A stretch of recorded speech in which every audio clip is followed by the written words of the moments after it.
오늘은 여호와를 힘입고 용기를 얻었더라. 여호와를 힘입고 용기를 얻었더라 라는 제목으로 하나님의 말씀 증거하도록 하겠습니다. 지금 다윗은 현실적인 절망에 사로잡히게 되었습니다. 원래 이스라엘과 전면전에 끌려갈 뻔했었는데 블레셋 장군들이 공격하고 반대함으로 말미암아 피할 길을 얻게 되었습니다. 수렁에서도 하나님의 은혜를 만난 것입니다. 이제 가족들이 사는 시글락으로 돌아오게 되었습니다. 그런데 와 보니까 청천벽력 같은 일이 벌어지게 되었습니다. 아말렉이 쳐들어와서 불을 다 질러버리고 약탈하고 처자들을 다 납치해 갔다는 것입니다.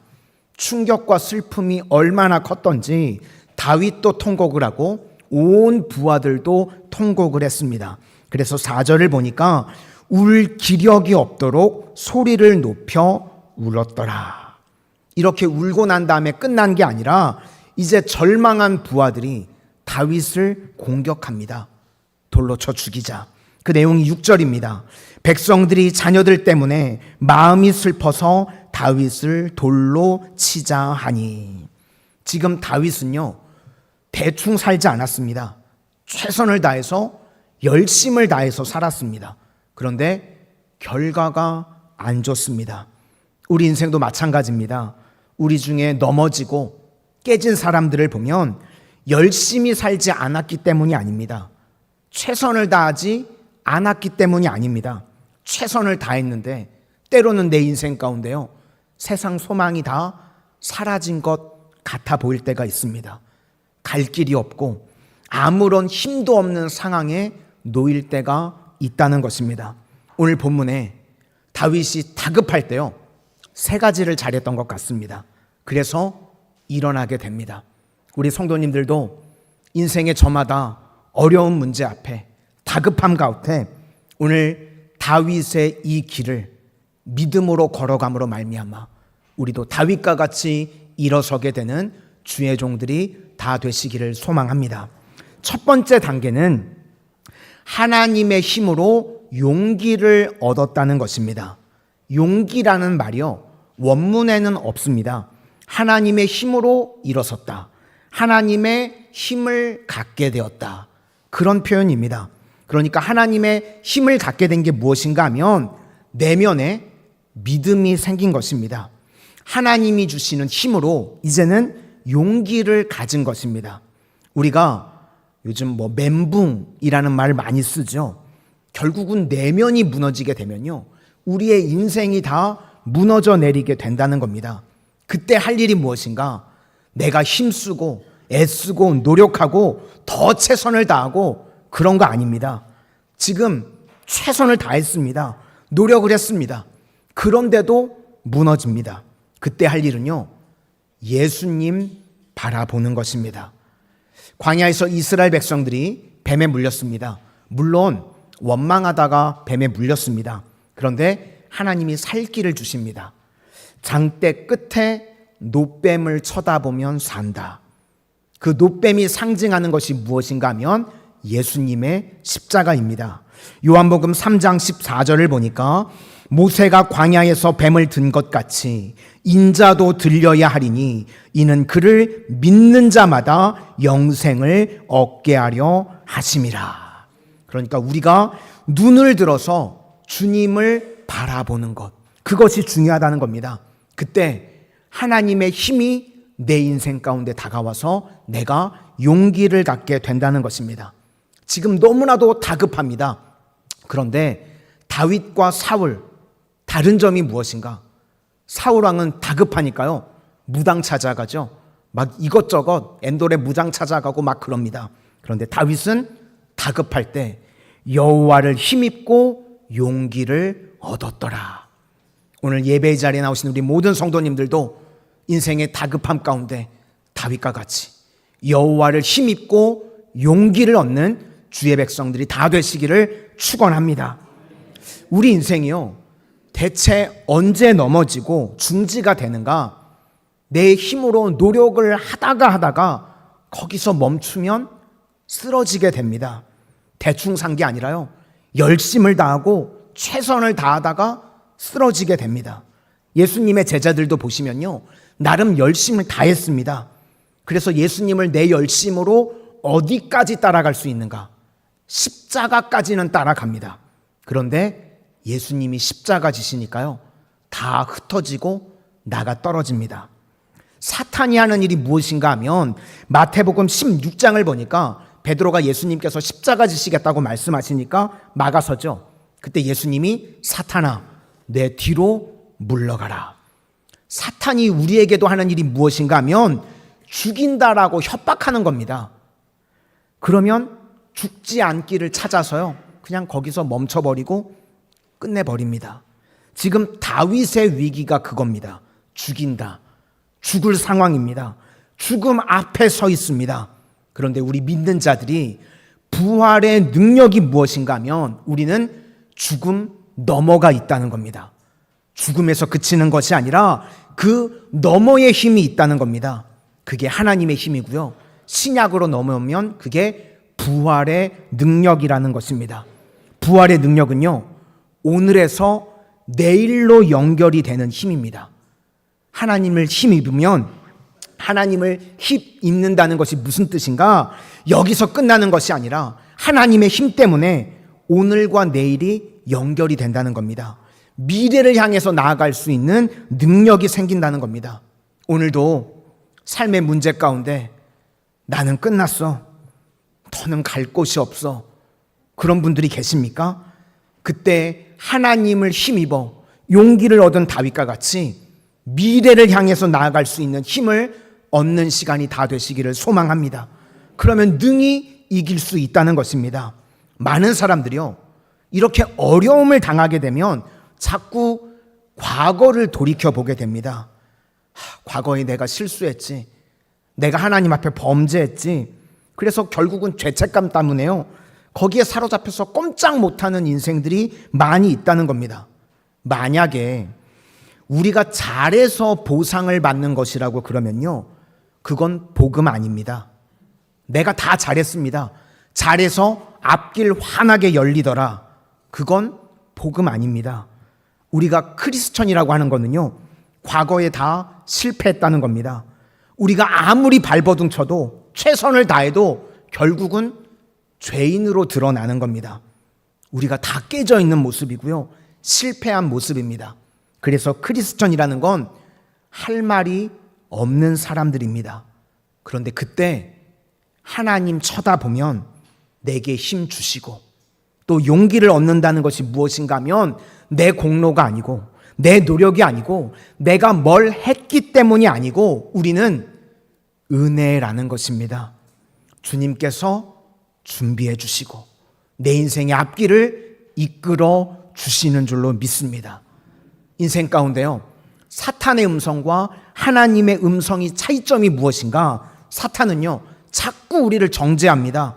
너 죄 때문에 망했어, 너 죄 때문에 쓰러진 거야, 이제 끝났어. 그런데 하나님의 음성은요, 예수님 쳐다보면 부활의 능력으로 다시 일어설 수 있고 미래를 향해서 나아갈 수 있는 힘을 얻게 될 거야.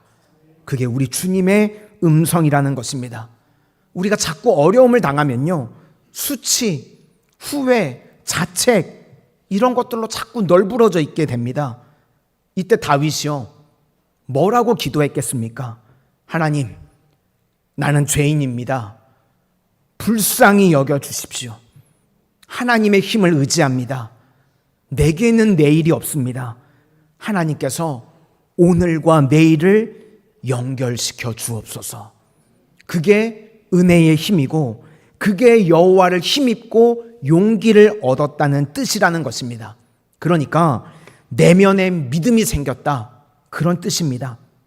그러면요, 순식간에 일어나게 됩니다. 우리 구원의 방법이 무엇인가? 십자가의 방법입니다. 오직 주님만 바라보는 것. 그때요, 일어서게 되는 줄로 믿습니다. 저는 하나님을 힘입어 용기를 얻었던 다윗, 이것이 다윗의 이야기뿐만 아니라 우리의 이야기가 되어야 된다고 생각을 합니다. 오늘 예배 드리신 우리 모든 성도님들, 인생의 큰 위기 가운데 처하신 분들이 계십니까? 오늘 예배 가운데 여호와를 힘입어 용기를 얻는 믿음의 종들이 다 되시기를 축원합니다. 이제 두 번째 단계는 순종의 걸음이라는 것입니다. 걸어야 보인다는 겁니다. 이제 다윗이요, 마음에 용기를 얻고 확신이 왔습니다. 하나님을 힘입어서요, 용기를 갖게 되었습니다. 그때 묻고 순종합니다. 8절을 보니까 다윗이 여호와께 묻자와 이르되 내가 이 군대를 추격하면 따라잡겠나이까 하니 여호와께서 그에게 대답하시되 그를 쫓아가라. 내가 반드시 따라잡고 도로 찾으리라. 하나님께서 약속하셨습니다. 그런데요, 하나님의 응답이 지금 구체적이지가 않습니다. 어떻게 찾는지, 또 어디로 가야 되는지 그런 말씀은 하나도 없습니다. 그런데 찾을 거라고 하는 그 말씀의 약속 붙들고 먼저 다윗이 움직이기 시작합니다. 지금 어디로 갈지 모릅니다. 그런데 일단 출발을 하는 겁니다. 하나님께서 우리의 길을 인도해 주실 때요, 우리도 중요한 것이요, 먼저 출발하는 겁니다. 예배부터 시작하고요, 기도부터 시작하고, 또 하나님께서 내게 주신 사명부터 붙들고 출발하는 겁니다. 하나님께서 우리의 인생을 인도하실 때 등불로 인도를 하십니다. 처음부터 마지막까지요, 그냥 서치라이트를 비춰가지고 다 보여주시는 게 아니라 당장 내가 해야 될 일들, 등불입니다. 2m, 3m 앞을 보여주시는 거예요. 시편 119편 105절 말씀에 주의 말씀은 내 발의 등이요 내 길의 빛이니이다. 무슨 이야기인가? 우리에게 말씀으로 인도하실 때요, 등불처럼 인도해 주신다는 겁니다. 지금도 많은 사람들이 나가 떨어져 있는 이유가 무엇인가 하면 집 밖에서 안 나옵니다. 그냥 숨어 있고 움직이질 않습니다. 답이 나와야 움직이겠답니다. 그런 거 없습니다. 방에서 나와야 되고요, 먼저 움직이는 겁니다. 예배부터 드리고 하나님한테 기도부터 하고 사명 붙들고 믿음의 발걸음을 한 걸음 한 걸음 내딛게 될 때 우리 인생의 길이 열리게 된다는 것입니다. 멀리서 볼 때요, 하나님의 음성은 자동문과 같다고 그럽니다. 아무리 멀리서 소리를 질러도 문이 안 열리는데요, 그 앞에 딱 서게 되면 자동문은 활짝 열립니다. 아브라함의 인생을 보시면 창세기 12장 1절에 아브라함에게 이르시되 너는 너의 고향과 친척과 아버지의 집을 떠나 내가 내게 보여줄 땅으로 가라. 그런데 그 땅이 어딘지 구체적으로 말씀을 안 하셨습니다. 히브리서 11장 8절을 보니까 아브라함이 나아갈새 갈 바를 알지 못하고 나아갔으며, 이게 믿음이라는 것입니다. 어디로 갈지 전혀 모릅니다. 그런데 하나님이 가라고 하니까요, 움직이기 시작을 한 겁니다. 갈 바를 알지 못하고 갔을 때 하나님께서 그 다음 발걸음을 인도해 주시더라는 겁니다. 다윗도 마찬가지입니다. 지금 아말렉이요, 처자들을 다 데리고 어디로 끌고 갔는지 전혀 모릅니다. 그런데 먼저 움직이기 시작한 겁니다. 그러니까요, 알고 가는 것이 아니라 믿고 가는 것입니다. 걸어가니까 인도하시고 보이기 시작을 합니다. 우리 성도님들, 우리 인생도요, 내가 다 알고 가는 거 아닙니다. 하루하루 나에게 말씀 주시면요, 그 말씀 붙들고 믿고 순종의 발걸음을 내딛는 것입니다. 보인 것이 무엇인가?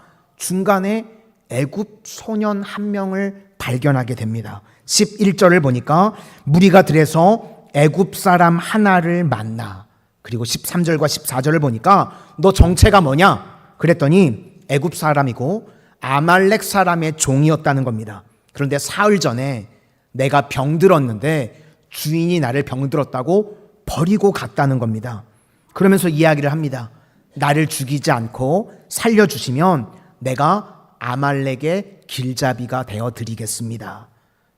지금 어디로 갔는지 다윗이 몰랐습니다. 그런데 말씀에 순종부터 했죠. 안 보였습니다.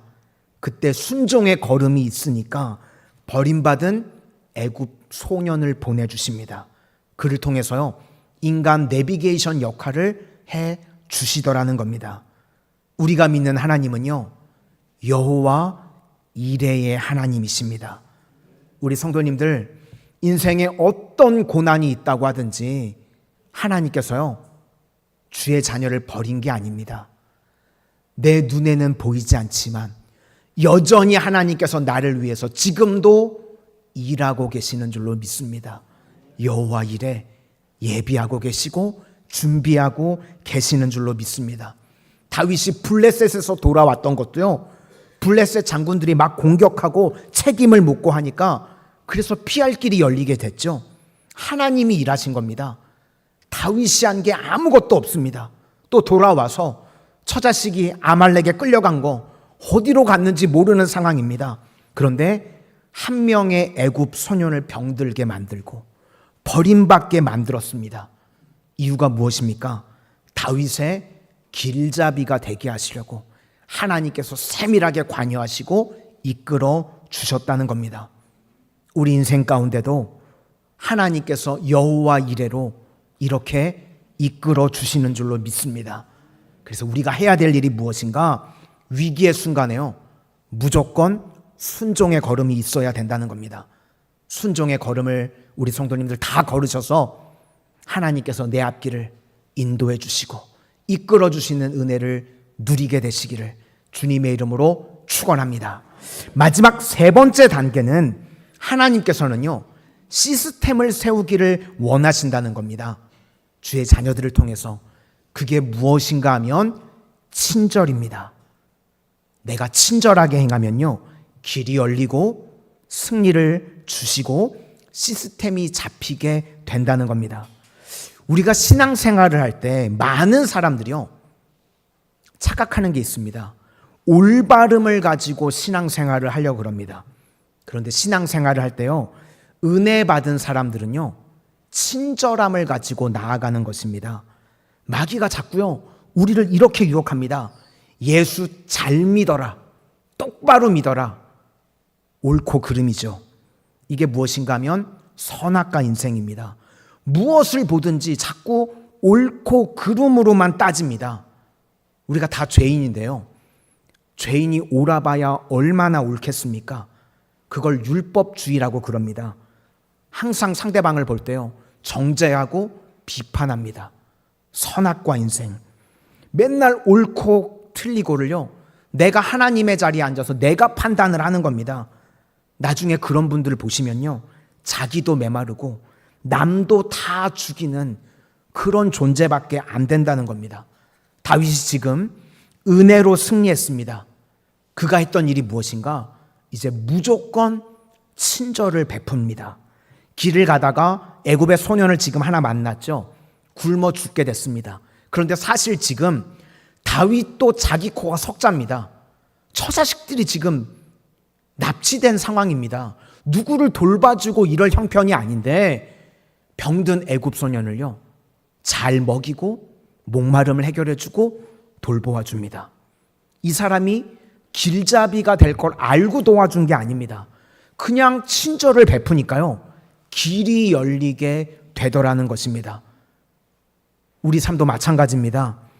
은혜 받은 사람들의 행동이 무엇인가? 친절입니다. 우리가 친절하게 행하면요, 내 인생에 안 보이던 길들이 활짝활짝 열리게 된다는 겁니다. 우리가 매정하고 메마르고 인색하고 그러면 그 인생은요, 내 인생의 길을 닫는 겁니다. 그런데 친절하면요, 안 보이던 길들이 활짝활짝 열리게 시작한다는 겁니다. 우리 지금 예배드리는 옆에 있는 분들을 보시면, 보라는 얘기는 아니고요, 옆에 있는 분들을 보시면 아무렇지 않아 보이는데요, 그렇지 않습니다. 다 저마다요, 자기 인생에 사연이 있고요, 스토리들이 있습니다. 나름대로 우리가 다 알지 못하는 전쟁을 치르고 있습니다. 힘듭니다. 그때 그들에게 필요한 게요, 위로고 격려고 기도입니다. 우리 마산 성은교회 성도님들은요, 친절해 주실 수 있기를 소망합니다.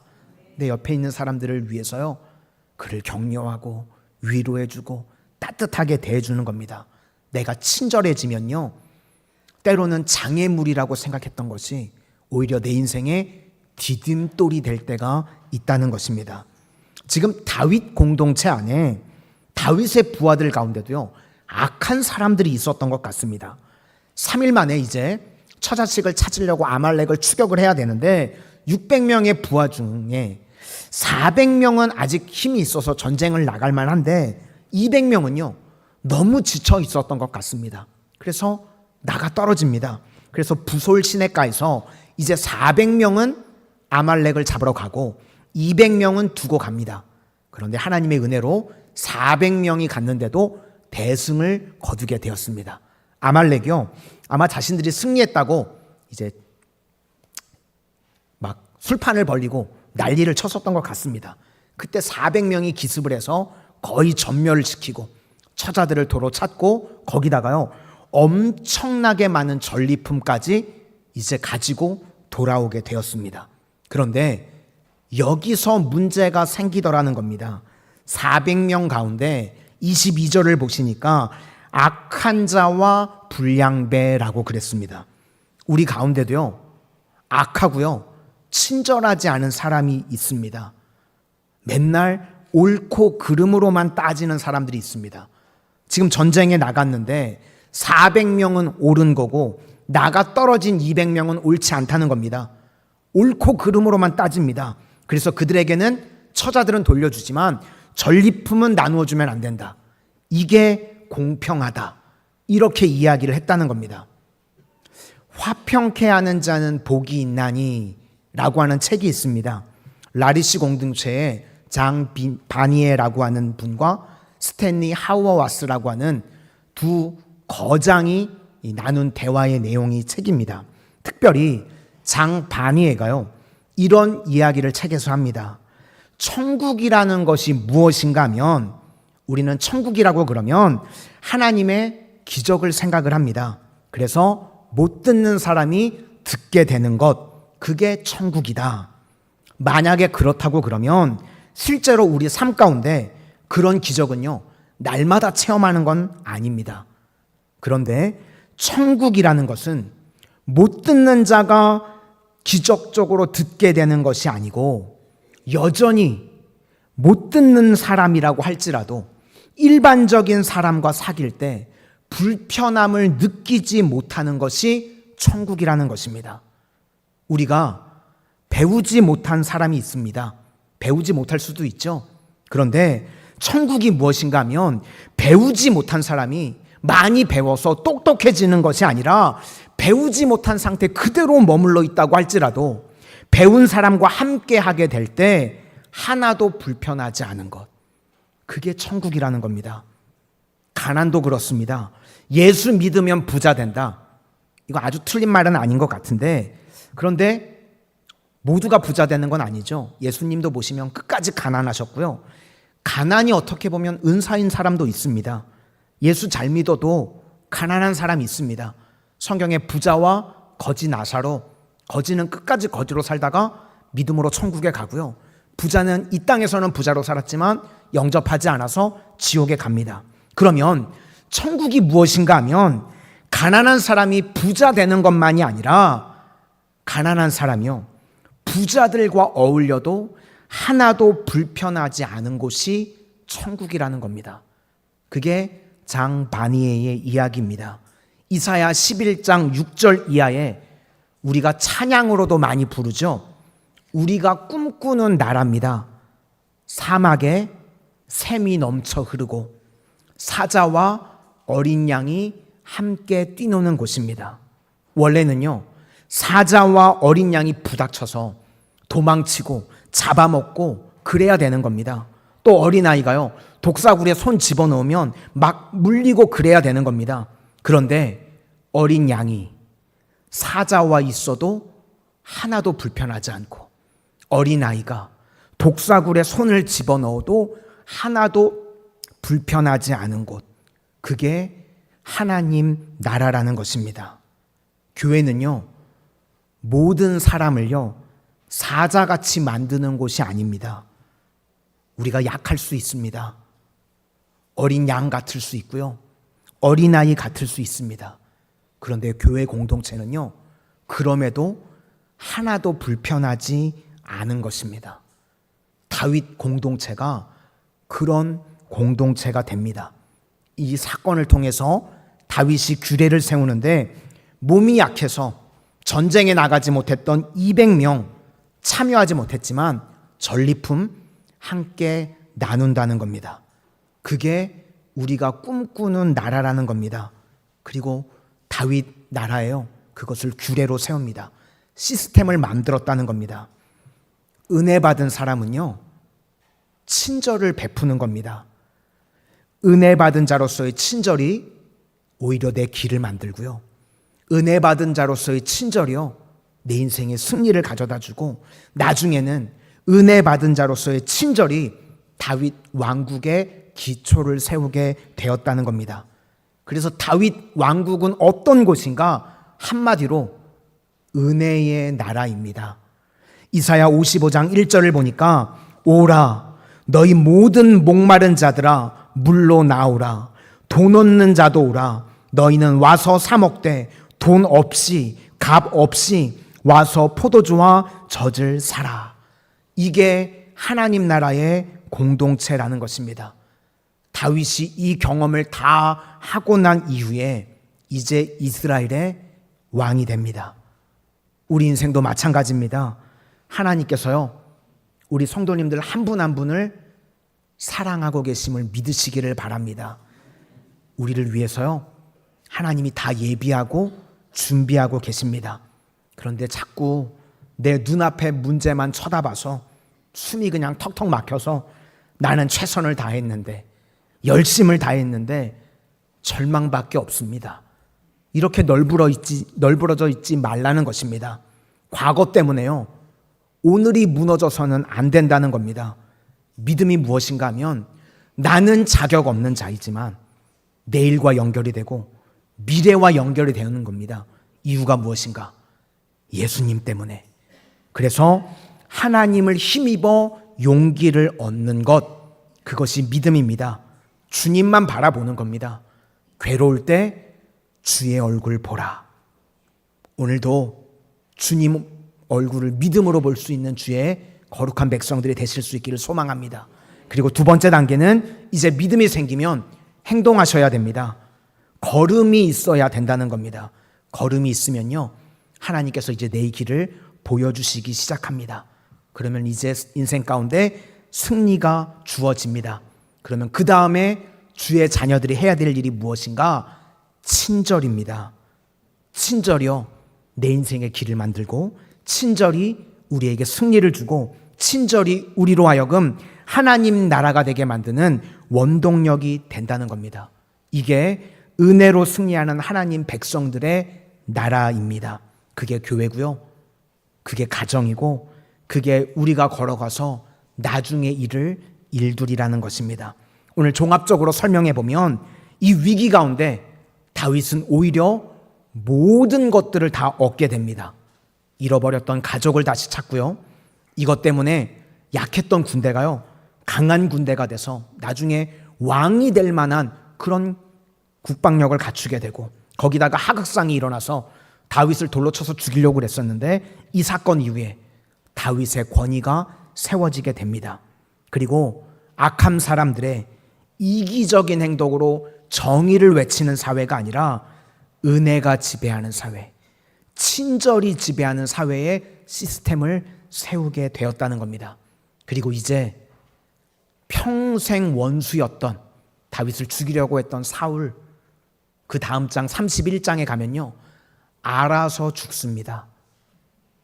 하나님께서요, 하나님의 택한 자녀 훈련이 다 끝나니까요, 나머지 것들은 알아서 정리를 해주십니다. 이제 왕으로 세워주시는 겁니다. 우리 성도님들도 인생의 위기에 놓여 있을 수 있습니다. 그런데 어쩌면요, 이게 마지막 훈련일 수도 있습니다. 여호와를 힘입고 용기를 가지실 수 있기를 바라고, 그 다음에 순종의 걸음을 걷고, 그러면 길이 보입니다. 그리고 주의 자녀들이 할 일은요, 정죄하고 판단하는 게 아니라 친절을 통해서 길을 닫고 승리하고 시스템을 만들고 하나님의 영광의 통로가 되는 것입니다. 이 길을 걸어가는 우리 마산성원의 모든 성도님들이 다 되시기를 주의 이름으로 축원합니다. 우리